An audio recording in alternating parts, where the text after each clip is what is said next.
لاہور 11 جولائی 2024 4 بچوں کے مسیحی باپ مارشل، جسے بنٹی کے نام سے بھی جانا جاتا ہے، جس کو 10 جولائی کی صبح 2 ہمسایہ غیر مسیحی مردوں نے قتل کر دیا۔ یہ واقعہ لاہور کے پٹیالہ ہاؤس ریس کورس کچی آبادی میں پیش آیا۔ مارشل کے والد یعقوب مسیح نے بتایا کہ 2 غیر مسیحی لڑکے ہمارے پڑوسی، جن کے نام شانی اور اعظم ہے، انہوں نے میرے بیٹے پر مختلف زاویوں سے گولیاں برسانا شروع کر دیں۔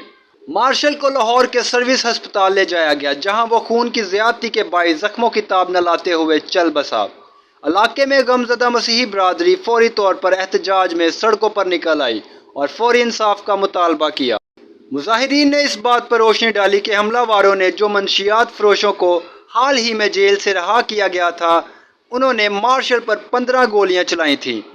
اس وحشیانہ عمل نے 3 بہنوں کو، اپنے اکلوتے بھائی اور ایک خاندان کو ان کے مرکزی فراہم کنندہ کے بغیر چھوڑ دیا ہے۔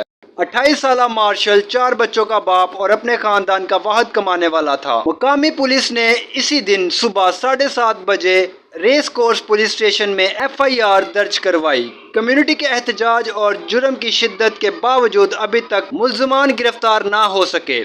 اس واقعہ نے پاکستان میں مذہبی اقلیتوں کے تحفظ کے بارے میں ایک وسیع تر گفتگو کو جنم دیا ہے۔ مظلوم خاندان اور مقامی مسیحی برادری کا اعلیٰ حکام سے انصاف کی اپیل ہے اور مجرموں کی جلد سے جلد گرفتاری کا مطالبہ ہے۔ معلومات کا قابل اعتماد ذریعہ CRC۔ جڑے رہیں CRC کے ساتھ۔